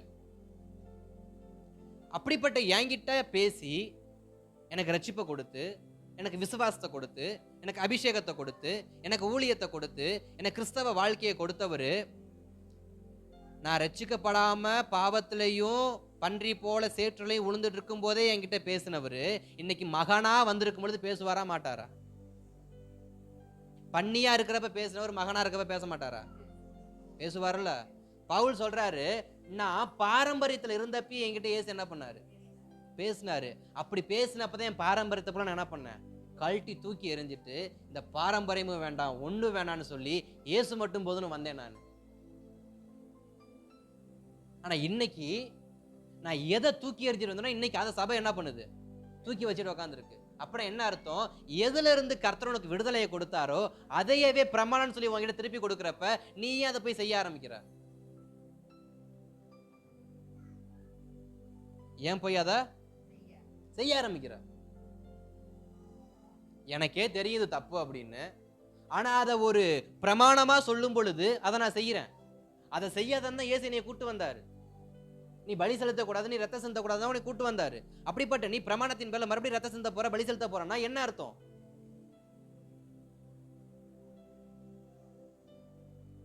நானே பாரம்பரியமான ஆளு. அப்படிப்பட்ட என்னையவே அவர் மாத்திருக்காருன்னா இதே பாரம்பரியத்தை பின்பற்ற சொல்லி அவர் எப்படி சொல்லுவாரு? இயேசு எப்படி சொல்லுவாரு? ஆவியானவர் ஒருவர் தானே. என்கிட்ட தூக்கி போட சொன்னார், உன்னை எப்படி எடுத்துக்க சொல்லுவாரு? பவுல் கேட்கிறார் இந்த கேள்வியை. என்னைய தூக்கி எறிய சொன்னார், உன்னை எப்படி எடுத்துக்க சொன்னாரு? கலாத்தியருக்கு கொஞ்சம் கொஞ்சமா கண்ணு என்ன பண்ணுது? தெளிய ஆரம்பிக்குது. இன்றைக்கு சபையாகிய நமக்கு கண்ணு தெளிய ஆரம்பிக்கணும். என்னை தூக்கி போட சொன்னவர் இன்னொருத்தர் மூலமா எப்படி எடுக்க சொல்லுவாரு? அதே போல பவுல் அதே 16-18 பாக்குறப்ப தன் ஊழியத்தை குறித்து சொல்லுவாரு. எப்பா நான் வந்து ஸ்தோத்திரம் இங்க ஒன்னும் இயேசு எனக்கு அற்புதம் செஞ்சாரு உடனே நான் ஊழியத்துக்கு வந்த ஆளு கிடையாதுப்பா. நான் ஸ்தோத்திரம் ரட்சிக்கப்பட்டதுக்கு அப்புறமா, என்னுடைய கண்கள் தெளிவாக்கப்பட்டதுக்கு அப்புறமா நான் 3 வருஷம் எங்க இருந்தேன்? தமஸ்குல இருந்தேன். நான் 3 வருஷம் எங்க இருந்தேன்? மறுபடியும் எங்க தமஸ்குக்கு போயிட்டேன். 3 வருஷத்துக்கு அப்புறமாக தான் நான் அப்போஸ்தலரை பார்க்க வரப்ப பேதுருவை பார்த்தேன். பேதுருவை பார்த்ததுக்கு அப்புறம் தான் ஊழியம் செய்யும்படி என்ன பண்ணேன்? புறப்பட்டு போனேன். அப்படின்னா என்ன அர்த்தம்? உணர்ச்சி வசப்பட்டு செய்வது ஊழியம் அல்ல. உணர்ச்சி வசப்பட்டு செய்வது விசுவாசம் அல்ல. உணர்ச்சி வசப்பட்டு செய்வது பொருத்தனை அல்ல. ஸ்தோத்திரம். நின்று நிதானமாய் யோசித்து தியானித்து செய்வது பெயர்தான் விசுவாசம், ஜெபம், ஊழியம் எல்லாமே. இன்றைக்கு ஸ்தோத்திரம் சில விசேஷத்தை கூட்டத்துக்கு நம்ம போறோம்ல, ஆமாவா இல்லையா? ஆமா. அங்க கடைசியா ஒரு ஆல்டர் கால் கொடுப்பாங்க, கேட்டிருக்கீங்களா? ஒரு ஆல்டர் கால் கொடுப்பாங்க, ஒப்பு கொடுக்குறவங்களா அப்புறம் மடிவா அப்படின்னு. நான் தப்பு சொல்லல, நடக்கிறத சொல்றேன். ஒப்பு கொடுக்குறவங்களா முன்னாடி வாங்கன்னு வாங்க. அந்த கூட்டத்துக்கு போனவங்களா யாரு? இந்துக்களும் முஸ்லீம்களுமா? போனது யாரு? ரசிக்கப்பட்டவன், ஞானசனம் எடுத்தவன், அபிஷேகம் பட்டவன் தானே. அப்புறம் ஒப்பு கொடுக்க போய் நின்னா என்ன அர்த்தம்? காரணம் என்ன தெரியுமா? ஸ்தோத்திரம். வசனத்தை கேட்டது உண்மை, சத்தியத்தை கேட்டது உண்மை, பட் உணர்ச்சி வசப்பட்டு என்ன பண்ணிட்டாங்க? இன்றைக்கு பாதி பேருடைய விசுவாச வாழ்க்கை உணர்ச்சியில தான் இருக்கு. உணர்ச்சி வசப்பட்டா டெய்லி காலை 5 மணிக்கு ஜெபம் பண்ணுவாங்க. உணர்ச்சி வசப்பட்டா டெய்லி சர்ச்சில் வந்து ஜெபம் பண்ணுவாங்க. உணர்ச்சி போயிருச்சுன்னா பவுல் சொல்றாரு, உணர்ச்சி வசப்படாதப்பா, விசுவாசத்தோட இருப்பா. தேவை வருது, நெருக்கம் வருது, போராட்டம் வருது, நான் டெய்லி சர்ச்சுக்கு போவேன், 5 மணிக்கு போய் சர்ச்சில் ஜெபம் பண்ணுவேன், குளிர்காலமா இருந்தாலும் பரவாயில்ல. காரணம் என்ன? உணர்ச்சி. கொஞ்ச நாளுக்கு அப்புறம் உணர்ச்சி என்ன போயிடும்? அது உணர்ச்சி, அவ்வளவுதான். அதுக்கு அவ்வளவுதான் மதிப்பு. உணர்ச்சி எத்தனை நாளைக்கு வருஷம் தோறுமா இருக்கும்? கொஞ்ச காலம்தான். உணர்ச்சி போயிடும். உணர்ச்சி போனோடனே ஜெபம் போயிடும், உணர்ச்சி போனோடனே பைபிள் வாசி போயிடும், உணர்ச்சி போன எல்லாம் போயிடும். அப்புறம் பீஸான பல்பாட்டம் போயிடுறது. அதனாலதான் பவுல் சொன்னாரு, உணர்ச்சி வசப்பட்டு ஊழியம் செய்யாத. உணர்ச்சி வசப்பட்டு ஒப்பு கொடுக்காத, உணர்ச்சி வசப்பட்டு ஞானஸ்நானம் எடுக்காத. சத்தியத்தை தெளிவா புரிந்து விசுவாசித்து ஞானஸ்நானம் எடு. விசுவாசத்தோட ஊழியம் பண்ணு. விசுவாசத்தோட என்ன பண்ணு, எதுனாலும் செய். உணர்ச்சி வசப்படாத. அப்ப பவுல் எதை கற்றுக் கொடுக்கிறாரு? உணர்ச்சி வசப்படாத, உணர்ச்சி வசப்படாத. எப்படிப்பட்டவங்களா இருக்கணுமா? விசுவாசம் உள்ளவங்களா இருக்கணுமா? அதே பவுல் சொல்றாரு, அதே 1:23 வாசிக்கிறப்ப ஒரு வார்த்தையை சொல்லுவார். என்ன? முன்னே நம்மை துன்பப்படுத்தினவனோ தான் அழிக்க தேடின விசுவாசத்தை இப்பொழுது பிரசங்கிக்கிறான் என்பதை மாத்திரம் அவர்கள் கேள்விப்பட்டார்கள். ஃபர்ஸ்ட் நான் எப்படிப்பட்டவனா இருந்தேன்? அழிக்கிறவனா இருந்தேன். ஃபர்ஸ்ட் எப்படிப்பட்டவனா இருந்தேன்? அழிக்கிறவன், நாசம் பண்ணக்கூடியவன் தான் நான் யாரு? ஒரு குடும்பம் நல்லா இருக்கக்கூடாதுன்னு சொல்லி கலகத்தையும் நாசத்தையும் பில்லி சூனியையும் முட்டையையும் எல்லாத்தையும் வைக்கிறவன் யாரு? நான். பவுல் சொல்றாரு, நான் யாரு? அழிக்கிறவன். அந்த குடும்பம் சிரிச்சா எனக்கு பிடிக்காது, அந்த குடும்பம் வளர்ந்தா எனக்கு பிடிக்காது, அந்த விசுவாசி கர்த்தருக்கு முன்பாக பக்தி வைராக்கியமா இருந்தா எனக்கு பிடிக்காது. உடனே எலுமிச்சம்பழத்தை எடுத்துட்டு எங்க போயிருவேன்? அவன் வீட்டுல போய் நின்றுவேன். அழிக்கிறவனா? ஆனா இப்ப நான் என்ன பண்றேன்? பிரசங்கிக்கிறேன். அழிக்கிறவன் தான், இப்ப பிரசங்கிக்கிறேன். நான் அழிக்கிறவன் தான், இன்னைக்கு நான் பிரசங்கம் பண்றேன். இன்னைக்கு அழிக்கிறேன், நான் பிரசங்கம் பண்ண, அழிக்கிறேன், அழிச்சுக்கிட்டே இருக்கிறேன். நான் விசுவாசியை பார்த்து கேட்கிற கேள்வி பவுலு, நான் அழிக்கிறவன் பிரசங்கம் பண்றேன்ப்பா, நீ எப்படி? இன்னமும் நீ அந்த வேலையத்தான் சோத்திரம் முழு நேரம் எடுத்து செஞ்சுக்கிட்டு இருக்கிறியா? 24/7 இதே பொழப்பா சுத்திக்கிட்டு இருக்கிறியா? நான் பிரசங்கம் பண்ண ஆரம்பிச்சேன், நீ என்ன பண்ணிட்டு இருக்க? அழிக்கிற வேலையை பார்த்துட்டியா, பிரசங்கம் பண்ற வேலையை பார்த்துக்கிட்டு இருக்கிறியா? இன்றைக்கு பாதி பேர் என்ன பண்ணிட்டு இருக்கிறோம்? பிரசங்கம் பண்ணல, அழிக்கவும் செய்யல, ஆனா ரெண்டையுமே அப்பக்கப்ப என்ன பண்ணுவோம்? எடுத்துக்கிறது. கலாத்திய சபையை பார்த்து சொல்றாரு, நீ அழிக்கிறவனா இல்ல, பிரசங்கிக்கிறவனா மாறணும். இயேசுவ விசுவாசிக்கிறவனா மாத்திரம் இல்ல, பிரசங்கிக்கிறவனா என்ன பண்ணணும்? மாறணும். இயேசுவ வார்த்தையை கேட்கிறவனா மாத்திரம் இல்ல, வார்த்தையை சொல்றவனா என்ன பண்ணணும்? மாறணும். நம்ம ஒரு அதிகாரம் என்ன பண்ணல, முடியல. இன்னும் 5 அதிகாரம் வரை இருக்கு. கர்த்தர் நல்லவர். ஸ்தோத்திரம். பவுல் என்ன சொல்றாரு? பவுல் எதை கற்றுக் கொடுக்கிறாருனாக்க, விசுவாசமா இரு. எப்படிப்பட்ட விசுவாசமா இருக்கணும்? அழிக்கிற விசுவாசம் இல்ல, உருவாக்குகிற விசுவாசம். பிரசங்கம் உருவாக்கும். ஒரு பிரசங்கம் உருவாக்கும். சில வார்த்தை அழிக்கும். விசுவாசம் உள்ள பிரசங்கம் உயிர்ப்பிக்கப்படும். விசுவாசம் அற்ற நியாயப்பிரமாணத்தின் வார்த்தை அழிக்கும். தீர்க்க தரிசனம் பழிக்காம போக காரணம் தெரியுமா? அது உணர்ச்சி வசத்தில் வந்த தீர்க்க தரிசனம், உணர்ச்சி வசத்தால் வந்ததான வார்த்தை. அது என்ன பண்ணும்? அழிக்கும். விசுவாசத்துல வந்த வார்த்தை வேற, விசுவாசத்துல வர வார்த்தை வேற. அது வளரும். அது 30, 60, 100 வளரும். அதுக்கு பேர் தான் விசுவாசத்துல வர வார்த்தை. பவுல் சொல்றாரு, நான் விசுவாசத்துல பிரசங்கிக்கிறேன்ப்பா. நான் அழிக்கிறவனா தான் இருந்தேன், இன்னைக்கு நான் எதை அழிச்சேனோ அதை நான் பிரசங்கிக்கிறேன். என் ஆத்மாவை நான் நஷ்டப்படுத்தினேன், அநேகருடையதான விசுவாசத்தை நான் நஷ்டப்படுத்தினேன், அநேகருடையதான பிரசங்கத்தை நான் நஷ்டப்படுத்தினேன், அநேகருடைய ஜெப நேரத்தை நான் அசட்டை பண்ணேன், அநேகருடைய ஜெபத்தை நான் அழிச்சேன். ஆனா இன்னைக்கு நான் எந்த ஜெபத்தை அழிச்சேனோ, எந்த பிரசங்கத்தை அழிச்சேனோ, எந்த ஊழியத்தை அழிச்சேனோ, எந்த ஊழியக்காரனை அழிச்சேனோ, எந்த விசுவாச குடும்பத்தை அழிச்சேனோ, அந்த குடும்பம் பிழைத்து இருக்கும்படி பிரசங்கம் பண்ணிக்கிட்டு இருக்கிறேன். அந்த குடும்பம் பிழைத்திருக்கும்படி பிரசங்கம் பண்ணிட்டு இருக்கேன். சொல்றது யாரு? பவுல். ஆனா இப்ப கலாத்திய சபைக்குள்ள என்ன இல்ல? விசுவாசம் இல்ல, கலகம். விசுவாசம் இல்ல, கலகம். அப்ப பவுல் அதிகமா கற்றுக் கொடுக்கிற வார்த்தை என்னன்னா, பிரமாணத்தை பின்பற்றதுனால பிரயோஜனம் இல்லப்பா, விசுவாசத்துல வா. விருத்த சேதனம் பண்ணாதான் நீ பரலோக ராஜ்யம் போவன் இல்ல, பலி செலுத்தினாதான் பரலோக ராஜ்யம் போவன் இல்ல. விசுவாசிச்சாலே போதும், விசுவாசம் உள்ளவனா இருந்தாலே போதும். அநேக அற்புதங்கள் என்ன பண்ணும்? நடக்கும். நியாய பிரமாணத்தை அத்துப்படியா கற்றுக்கொண்டு ஒரு பிரயோஜனம் இல்லை. அதுக்கு நியாய பிரமாணம் கற்றுக்கொள்ளாம இருக்கவும் கூடாது. நியாய பிரமாணம் என்கிறது வேத புஸ்தகத்தை போல, அன்றைய கொடுக்கப்பட்ட நியாய பிரமாணம் வேத புஸ்தகம், இன்றைய கொடுக்கப்பட்ட நியாய பிரமாணம் கரத்துல இருக்கிற பைபிள். படிக்கணும், தெரிஞ்சுக்கணும், படிக்கணும், சத்தியத்தை தெரிஞ்சுக்கணும்.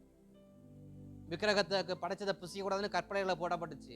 விக்கிரகத்தை நமஸ்கரிக்காதன்னு கற்பனைகளை போடப்பட்டுச்சு, விபச்சாரம் பண்ணாதன்னு கற்பனைகளை போடப்பட்டுச்சு, பிறனுடையதான இச்சிக்காதன்னு கற்பனைகளை போட்டிருந்துச்சு. ஸ்தோத்திரம். இதெல்லாம் என்ன? கற்றுக்கொள்ள வேண்டியது. அதுக்கு ஊதுபத்தி சாம்பிராணி காட்டணும்னு என்ன இல்லை, அவசியம் இல்லை. கற்றுக்கொள்ளணும். கற்றுக்கொள்ள வேண்டியதை கற்றுக்கொள்ளணும், விசுவாசிக்க வேண்டியதை விசுவாசிக்கணும். கற்றுக்கொண்டதையே பூஜை காட்டி மணி அடிச்சுக்கிட்டு இருந்தோம்னா விசுவாசம் வளராது. பவுல் சொல்ற விஷயம், நீ வளரணும். எதுல வளரணும்? விசுவாசத்துல வளரணும். அததான் 2ஆம் அதிகாரம் 1, 2, 3, 4, 5 சொல்லுவாரு, பிரமாணத்தை கத்துக்க, பட் விசுவாசத்துல வாழு. பிரமாணத்தை கத்துக்க, ஆனா விசுவாசம் என்ன பண்ணணுமா? வாழணுமா?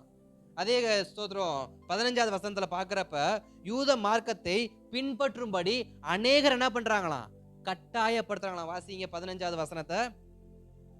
புறஜாதியரில் பிறந்த பாவிகளாயிராமல் பாவத்தின்படி யூதராய் இருக்கிற நாமும் இயேசு கிறிஸ்துவை பற்றும் விசுவாசத்தினாலே அன்றி நியாயப்பிரமாணத்தின் கிரிகைகளினாலே மனுஷன் நீதிமானாக்கப்படுவது இல்லை என்று அறிந்து, நியாயப்பிரமாணத்தின் கிரிகைகளினால் அல்ல, கிறிஸ்துவை பற்றும் விசுவாசத்தினாலே நீதிமான்கள் ஆக்கப்படும்படிக்கு கிறிஸ்து இயேசுவின் மேல் விசுவாசிகளானோம். ஸ்தோத்திரம். இதற்கு முன்பாக நடக்கிற சம்பவம் என்னன்னா, கட்டாயப்படுத்துறாங்க. நீ பிரமாணத்தை ஃபாலோ பண்ணியே தான் ஆகணும். பயமுறுத்துறாங்க. கட்டாயப்படுத்துறாங்கன்னா பயமுறுத்துறாங்க. இப்படி ஆயிரும், அப்படி ஆயிரும். பவுல் சொல்றாரு, பயப்படாத. கட்டாயப்படுத்துறாங்கன்னு நீ பயப்படாத. பயமுறுத்துறாங்க, நீ என்ன பண்ணாத? பயப்படாத. நான் உனக்கு சொல்ற ஒரே ஒரு விஷயம், அவங்க பயமுறுத்துறதுக்கு காரணம் தெரியுமா? நீ நியாயப்பிரமாணத்துக்குள்ள சாகணும்னு சொல்லி, நீ பயத்துல சாகணும்னு சொல்லி. ஏன்னா நியாயப்பிரமாணத்தை ஃபாலோ பண்ண முடியாது, ரொம்ப கஷ்டம், ரொம்ப கஷ்டம் நியாயப்பிரமாணத்தை ஃபாலோ பண்றது. அதனாலதான் இயேசு நியாயப்பிரமாணத்தை தூக்கி எறிஞ்சிட்டு ஒரே ஒரு நியாயப்பிரமாணத்தை கொடுத்தாரு.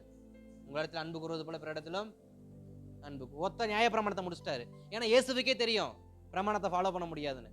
அதனாலதான் சொன்னாரு, பிரமாணத்தை நீ ஃபாலோ பண்ணும்படி உன்னை கட்டாயப்படுத்த காரணம் என்ன? நீ பிரமாணத்துக்குள் மரித்து போக வேண்டும். நீ பிரமாணத்துக்குள் மறைந்து போக வேண்டும். இன்னைக்கு அநேக கள்ள உபதேசிகள் என்ன பிரசங்கம் பண்ணிட்டு இருக்கிறாங்க?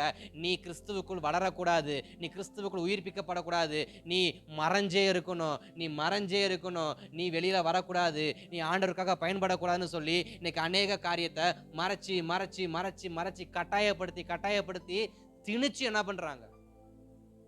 அனுப்புறாங்க. பவுல் சொல்றாரு, இல்ல இல்ல, கட்டாயப்படுத்தினா என்ன பண்ணாத, எடுத்துக்காத. சிலர் கட்டாயப்படுத்துவாங்க, இதனை செஞ்சுதான் ஆகணும்.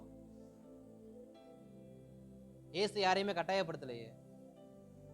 ஏசு அன்பா போதிச்சார். செஞ்சு அவன் யாரையும் கட்டாயப்படுத்தினாரா?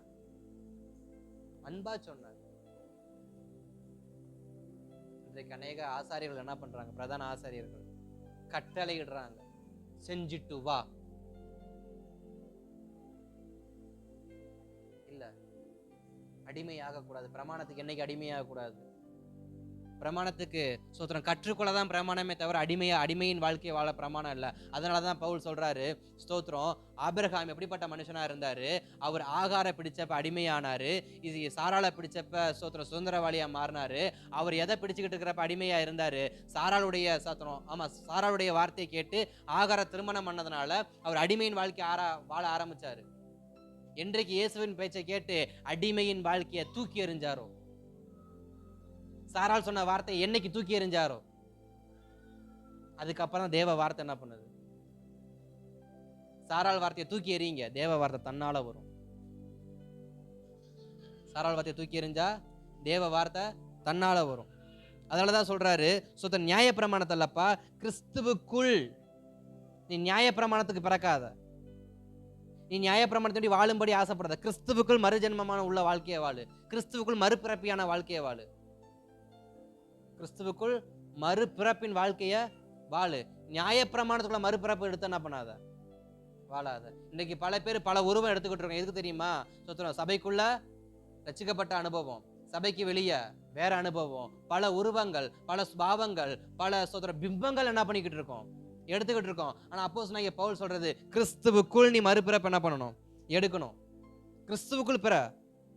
ஸ்தோத்திரம் 20-21 வசனத்தை வாசிக்கிறப்ப ஸ்தோத்திரம்னா தேவனுக்கென்று பிழைத்திருக்கும்படி பிரமாணத்திற்கு மரித்திருக்கிறேன். தேவனுக்குள் பிழைத்திருக்கிறேன், நியாயப்பிரமாணத்துக்கு மரித்திருக்கிறேன். ஆனா இன்றைக்கு தேவனுக்குள் மரித்து நியாயப்பிரமாணத்துல என்ன பண்ணி இருக்கிறோம்? உயிர் பெற்று இருக்கிறோம். இல்ல, நியாயப்பிரமாணம் ஜஸ்ட் சொல் வாக்கியம். ஆனா கிறிஸ்துவ சொல் வாக்கியம் இல்ல, அவர் செயல்படுகிற வாக்கியம்.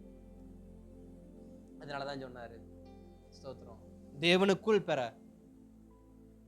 பிரமாணத்துக்கு மரிச்சிரு, பாவத்துக்கு மரிச்சிரு, பிரதான ஆசிரியனுக்கு மரிச்சிரு, பிரதான ஆசிரியர் சொன்ன வார்த்தைக்கு மரிச்சிரு. தேவன் சொன்ன வார்த்தைக்கு மாத்திரம் நீ உயிர் தெழுவன்னு சொன்னா உன் வாழ்க்கை ஸ்தோத்திரம் அடுத்த ஒரு 100 வருஷத்துக்கு எப்படி இருக்கும்? ஆசீர்வாதமா இருக்கும். அடுத்த 100 வருஷம் நல்லா இருக்கணும்னா இன்றைக்கு தேவ வார்த்தை நான் கேட்டே ஆகணும். எனக்கு 10 வருஷம் வாழ்க்கை மட்டும் போதும்னா பிரதான ஆசிரியனுடைய வார்த்தையை கேளுங்க, அதாவது சாராளுடைய வார்த்தையை கேளுங்க. வெறும் 10 வருஷம் தான். ஆகார காட்டு கல்யாணம் பண்ணாரு. 89 ஆகார கல்யாணம் பண்ணாரா? ஆமா, 89 ஆகார கல்யாணம் பண்ணா 99 விரட்டி விட்டாரு. வெறும் 10 வருஷம் தான். ஆனா ஸ்தோத்திரம் தேவ வார்த்தையை விசுவாசிச்சாரு. இன்றைக்கு வரைக்கும் அவன் விசுவாசத்தினால் தகப்பனான்னு சொல்லப்படுது. ஆபிரகாம் விசுவாசத்தின் தகப்பன் என்று அழைக்கப்படுகிறது. ஆனா அந்த தகப்பன் 10 வருஷம் முன்னாடி எப்படி இருந்தாரு? சாராளுடைய வார்த்தையை கேட்டு இருந்தாரு. அந்த தகப்பன் 10 வருஷம் முன்னாடி எப்படி இருந்தாரு? பிரதான ஆசிரியருடைய வார்த்தையை கேட்டு இருந்தாரு. அந்த 10 வருஷமா தகப்பன் என்ன பண்ணாரு? தன் இருதயத்துக்கு தோன்றதெல்லாம் செய்ய ஆரம்பிச்சாரு. ஆனா அந்த தகப்பன் 10 வருஷத்துக்கு அப்புறமா 99 கர்த்தருடைய வார்த்தை வருது, வார்த்தைக்கு கீழ்ப்படிஞ்சாரு, சாராளுடைய வார்த்தையை தூக்கி எறிஞ்சாரு, சாராள் நிமித்தம் வந்த அந்த ஆசீர்வாதங்களை தூக்கி எறிஞ்சாரு. போலியான ஆசீர்வாதத்தின் மேல கண் வைக்காம நீதியான நியாயப்பிரமாணத்தின்படி வந்ததான ஆசீர்வாதத்தை தூக்கி எறிஞ்சிட்டு தேவன் நிமித்தம் அந்த நித்திய ராஜ்யத்தின் அந்த சுதந்திரத்தை அவர் பெற்றுக்கொள்ள வாஞ்சித்தபடியினால் அவர் விசுவாசத்தின் தகப்பன் என்ன பண்ணாரு? மாறினாரு. அதான் தற்காலிக ஆசீர்வாதமா நிரந்தர ஆசீர்வாதமான்னு அப்போ பவுல் கேட்பார். தற்காலிக ஆசீர்வாதம் இஸ்மவேல் 10 இயர்ஸ், நிரந்தர சுதந்திரம் ஈசாக். ஆபிரகாம் மரித்தாலும் ஈசாக்கு வாழ்ந்தார். ஆனா ஸ்தோத்திரம் ஆபிரகாம் இவரோட இருக்கிறப்பே இஸ்மவேல் கூட என்ன இல்ல. அது தற்காலிகமான ஆசீர்வாதம். பிரதான ஆசிரியம் கொடுக்குறது தற்காலிகமான ஆசீர்வாதம். ஒரு 10 நிமிஷத்துக்கு நல்லா இருக்கும், 10 நாளைக்கு நல்லா இருக்கும், 11 நாள் மறுபடியும். விசுவாசம் என்பது நம்பப்படாதவன் உறுதியும் காணப்படாதவர்களின் நிச்சயமா இருக்கிறது. அதை தான் பவுல் கற்றுக் கொடுக்கிறாரு. விசுவாசம் உள்ளவனா இருப்பா, பிரமாணத்தை பின்பற்றி கொண்டு இருக்காதப்பா அப்படின்னு. இன்னும் நிறைய காரியங்கள் இருக்கு சொல்றதுக்கு. 3ஆம் அதிகாரத்தை திருப்பிட்டீங்கன்னு வச்சுங்களேன், அங்க சொல்லுவாரு ஆவியில ஸ்தோத்திரம் ஆரம்பமாகி மாம்சத்துல என்ன பண்ணாத முடிக்காத. 3:3 சொல்றாரு, ஆவியில ஆரம்பிச்சவன் வாழ்க்கையை மாம்சத்துக்கு நேரா போகுது. ஞானஸ்நானம் எடுக்கிறப்ப என்ன சொன்னோம்? ஞானஸ்நானம் எடுக்கிறப்ப என்ன சொன்னோம்? நான் பாவத்துக்கு மறிக்கிறேன், நான் இனி பாவமே செய்ய மாட்டேன், இனி விபச்சாரம் பண்ண மாட்டேன், இனி சினிமா படம் பார்க்க மாட்டேன், இனி கெட்ட வார்த்தை பேச மாட்டேன், இனி நான் அங்க போக மாட்டேன், இனி இங்க போக மாட்டேன், இனி ஆலயத்துக்கு மட்டும்தான் போவேன், வேலைக்கு மட்டும்தான் போவேன், வீட்டுக்கு மட்டும்தான் போவேன்னு தண்ணிக்குள்ள போறப்ப ஒரு பொருத்தனை பண்ணோமா? தண்ணிக்குள்ள போறப்ப ஆவியில ஆரம்பிச்சோமா, தண்ணியை விட்டு வெளியே வரப்ப முடிவு எங்க போயிட்டு இருக்கு? ஆவியில ஆரம்பிச்சேன், முடிவு எங்க போயிட்டு இருக்கு? ஞானஸ்நானம் எடுக்கிறப்ப ஆவியில நிறைஞ்சு அந்நிய பாஷையை பேசி தண்ணிக்குள்ள முக்கி எடுப்பாங்க. நம்மளை முக்கிற பாஸ்டரும் நல்ல ஒரு விசுவாசோட ஆவியில நிறைஞ்சி ஜோம் பண்ணி இந்த மனுஷன் நல்ல வாழ்க்கை, இந்த சகோதரன் இந்த சகோதரி நல்ல வாழ்க்கையை வாழணும்னா அவங்க ஆசைப்பட்டு நம்மளை என்ன பண்ணுவாங்க? உள்ள ஞானஸ்நானம் கொடுப்பாங்க, அவங்களும் நம்புவாங்க. இன்றைக்கு பல ஊழியக்காரங்க நம்ம நம்பி இருக்கிறாங்க. நமக்கு ஞானஸ்நானம் கொடுத்த ஊழியக்காரங்க நம்ம என்ன பண்றாங்க? நம்பி இருக்கிறாங்க. நான் ஞானஸ்நானம் கொடுத்தவன நல்ல விசுவாசத்துல வாழ்க்கையை வாழ்ந்துட்டு இருக்கான்னு. பாவம், அவங்க உயிரோட இருந்தா தான் தெரியும் அவங்களுக்கு இந்த நிலைமை இருக்கா இல்லையா அப்படின்னு பாக்குறாங்க. பல ஊழியக்காரங்க சபையில பாக்குறாங்க, என் கையால ஞானஸ்நானம் கொடுத்த பையன், என் கையால ஞானஸ்நானம் கொடுத்த பொண்ணு அங்க பாரு விக்கிரக ஆராதனை பண்ணிக்கிட்டு இருக்கு. பல ஊழியக்காரங்க கண்ணீர் வடிச்சுக்கிட்டு இருக்காங்க உட்காந்து. ஆவியில ஆரம்பிச்சு எங்க போயிட்டு இருக்க? மாம்சத்துக்கு. இதுக்கு நீ மாம்சத்திலே செத்துருக்கலாமே, எதுக்கு இடையில இந்த வேஷமுள்ள வாழ்க்கை? பவுல் கேட்கிறாரு. தேவனுக்காக வாழுவேனா தேவனுக்காக தான் வாழணும். ஆவியின் பிரகாரமா தான் வாழுவேனா ஆவியின் பிரகாரமா தான் வாழணும். மாம்சத்தின் படி முடிக்க கூடாது. என் முடிவு எப்படி இருக்கு? என் முடிவு எப்படி இருக்கு? ஆவியா மாம்சமா? ஆவியில ஆரம்பிச்ச முடிவு கர்த்தருக்கு தான் தெரியும். அது என் விசுவாசத்துல தான் இருக்கு. நான் இன்னும் விசுவாசம் அதிகரிச்சேன்னா, இன்னும் என் விசுவாசத்தை ஆழமாக்கினேன்னா, என்னுடையதான ஸ்தோத்திரம் முடிவு எப்படிப்பட்டதா இருக்கும்? நிச்சயமா அது ஆவியில தான் இருக்கும். இயேசு கிறிஸ்து ஊழியத்தை எப்படி ஆரம்பிச்சாரு? ஞானஸ்நானம் எடுக்கிறப்ப புறா வந்து என்ன சொன்னுச்சு? தேவ ஆவியானவர் புறாவை போல நேசகுமாரன் சொன்னாரா? அவருடையதான உயிர் உலகத்தை விட்டு பிரிகிறப்ப ஒரு சத்தம் கேட்டுச்சா? அங்க ஒரு பெரிய இடிமுழக்க சத்தம் கேட்டு அங்க ஒரு பெரிய காருல என்ன பண்ணுச்சு? மூடியது. என்ன அர்த்தம்? என் குமாரனுடைய ஆரம்பத்துல நான் வந்தேன், என் குமாரனை முடிவுலையும் நான் என்ன பண்றேன்? அதுதாங்க ஆவியில ஆரம்பிச்சு ஆவியில முடிக்கிறது. எவனோ ஒருத்தன் நம்மளை தூக்கி புதைச்சு போட்டு போறதுல முடிவு.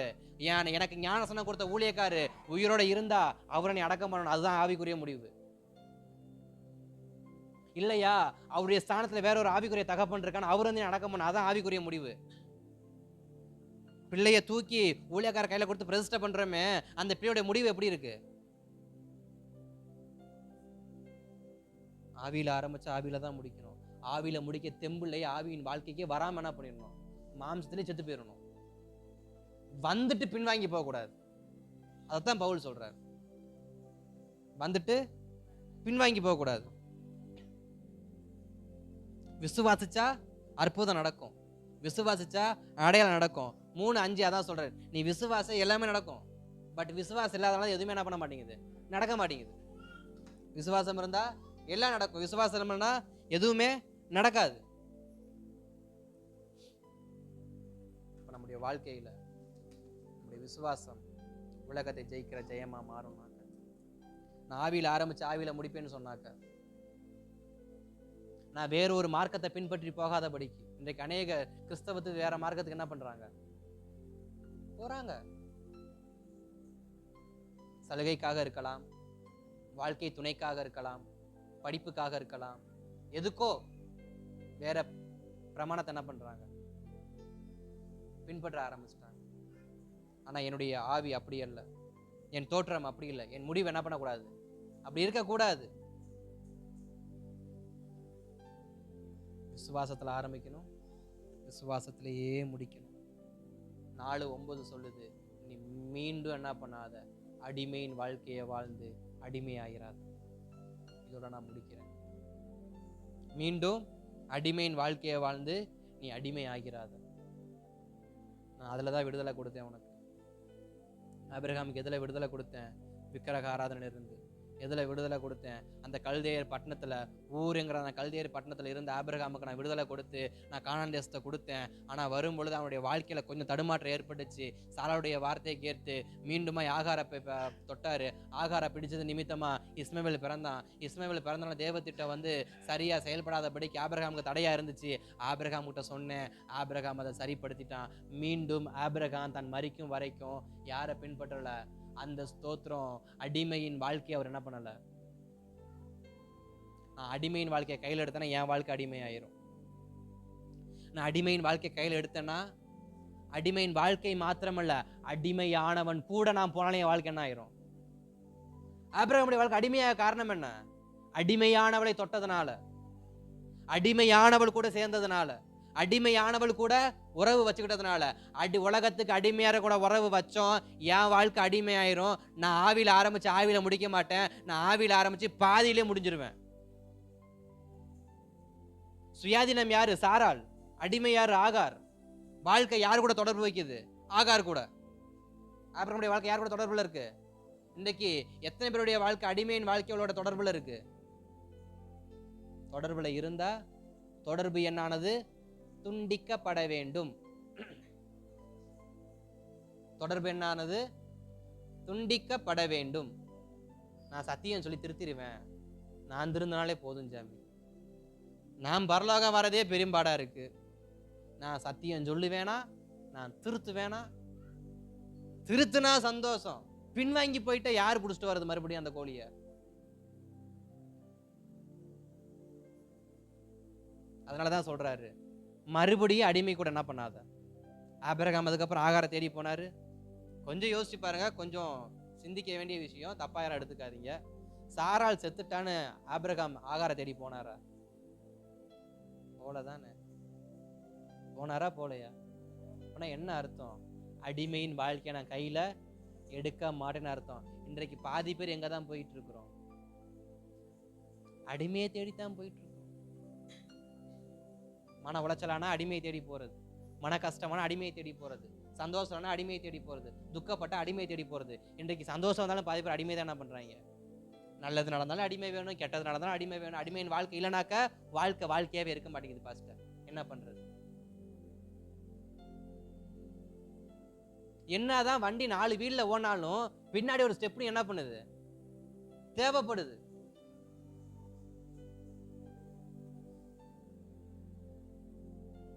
அதனாலதான் சொன்னாரு, உன் வண்டி பஞ்சராகி நின்னாலும் ஸ்டெப்னியை கழட்டி என்ன பண்ணாத, மாட்டிராத.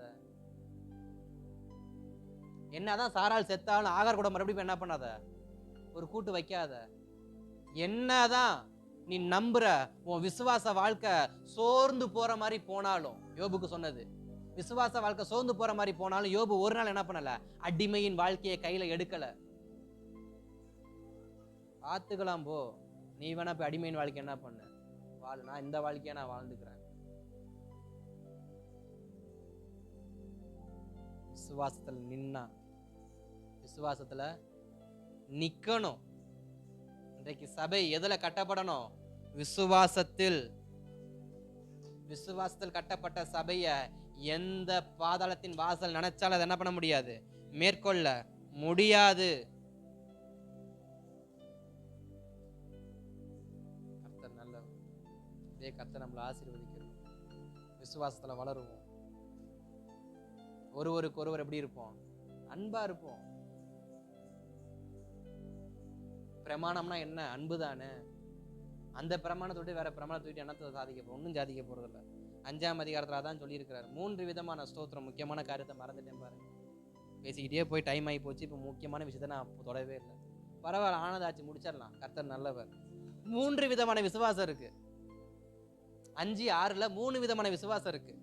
என்ன விசுவாசம்னா, விருத்த சேதனம் பண்ணப்பட்டவனுடைய விசுவாசம். விருத்த சேதனம் பண்ணணும், அதான் விசுவாசம். இன்னொருத்தருக்கு விருத்த சேதனம் பண்ணக்கூடாது, அதான் விசுவாசம். ஆனா பவுல் சொல்றாரு, அன்பின் கிரியை விசுவாசம். இது எது பெருசு? நான் ஞானஸ்நானம் எடுத்ததுனால என் விசுவாசம் பெருசா? நான் அபிஷேகம் பெற்றதுனால என் விசுவாசம் பெருசா? எனக்குள்ள அன்பின் கிரியை இருக்கனால என் விசுவாசம் பெருசா? 3 விசுவாசம் உங்க முன்னாடி வைக்கிறேன். 3மே விசுவாசம் தான். 1 ஞானஸ்நானம் எடுத்ததுனால வந்த விசுவாசம், 2வது அந்நிய பாஷை பேசுறதுனால வர விசுவாசம், 3வது அன்பின் கிரியை நிமித்தம் வர விசுவாசம்.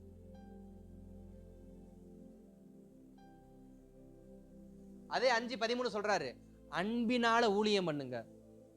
அன்பினால ஊழியம் பண்ணுங்க. 5:14 ஒருவருக்கு ஒருவர் அன்பா இருங்க. ஒருவருக்கு ஒருவர் அன்பா இருங்க.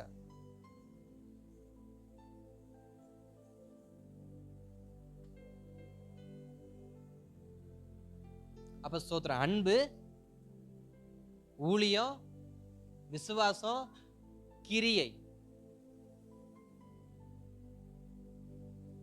பவுல் எதை கற்றுக் கொடுக்கிறாரு? அன்பு, விசுவாசம், கிரியை. என் செயல்பாடுகள் எப்படி இருக்கு? சிலருக்கு இருதயம் முழுக்க அன்பு இருக்கும், ஆனா செயல்பாடு முழுக்க விஷமா இருக்கும். இருதயம் முழுக்க அன்பு இருக்கும், செயல்பாடு பூரா விஷமா இருக்கும். அதனாலதான் சொல்றாரு, அன்பும் செயல்பாடும் ஒன்றாய் இருக்கணும். அன்பின் கிரியை, அன்பின் கிரியால் வரக்கூடிய விசுவாசம். அதுக்கு கீழே தான் சொல்றாரு, அதே 5ஆம் அதிகாரம் 22 முதல் 24 ஆவியின் கனி கொடுக்கிறாரு. காரணம் என்ன? இல்ல, அதான் எழுதுறாரு. இருக்கிறத யாரும் என்னைக்காவது எழுதுவோமா? நம்ம வீட்டில் மளிகை ஜாமான் லிஸ்ட் எழுதுறோம், இருக்கிறதே சும்மா சும்மா மாத்தி மாத்தி எழுதுவோமா? எழுதுனா என்ன ஆகும்? சும்மா தான் கிடக்கும் அது. பவுல் கலாத்திய சபைக்கு ஆவியின் கனியை ஏன் எழுதுறாரு? இல்ல, இன்னைக்கு அந்த ஜெபத்துல இந்த வார்த்தையை கொடுக்கிறாரு. இல்ல, பெற்றுக்கோன்னு சொல்றாரு. ஆவியின் கனி இல்ல. அன்பு இருந்தா பொறுமை இல்லை, பொறுமை இருந்தா சமாதானம் இல்லை, சமாதானம் இருந்தா நீடிய சாந்தம் இல்லை, நீடிய சாந்தம் இருந்தா பொறுமை இல்லை. ஏதோ ஒன்று இருந்தா ஏதோ ஒன்று இருக்க மாட்டேங்குது. அதனாலதான் சொல்றாரு அன்பு. ஸ்தோத்திரம், கர்த்தர் நல்லவர். அதனால கலாத்திய சபைக்கு சொல்ற ஆழமான உபதேசத்துல 2 காரியம் என்னன்னா, ஒண்ணு விசுவாசமா வாழு, 2வது அன்புல வாழு, 3வது அடிமையின் வாழ்க்கைய வாழாது. அடிமையின் வாழ்க்கைய வாழாது. நீ சுதந்திரவாளியாக்கும். நீ அடிமை அல்ல, சுதந்திரவாளி. அல்லேலூயா, அல்லேலூயா, அல்லேலூயா. ஆமென். ஜெபிக்கலாமா? அல்லேலூயா. ஷபல ஹதரனமன ரிகல பலபட ரகதகரனமன ஷகர பல ரகதகரனமன. ஆவியானவரே ஸ்தோத்திரம்பா, ஸ்தோத்திரம்பா. என் விசுவாசம் சேதமாகாதபடி காத்துக்கொள்ள கிருபை தாங்கப்பா. இதை மட்டும் கேளுங்க. என் விசுவாசம் உடையாதபடி காத்துக்கொள்ள கிருபை தாங்கப்பா. என் விசுவாசத்தை சில பிரமாணங்கள் வந்து உடைக்க பார்க்குது, சில அடிமைத்தனங்கள் உடைக்க பார்க்குது, பல காரியங்களை என் விசுவாசத்தை உடைக்க பார்க்குது. நான் விசுவாசம் நிறைச்சிருக்கு, எனக்கு உதவி செய்யுங்க.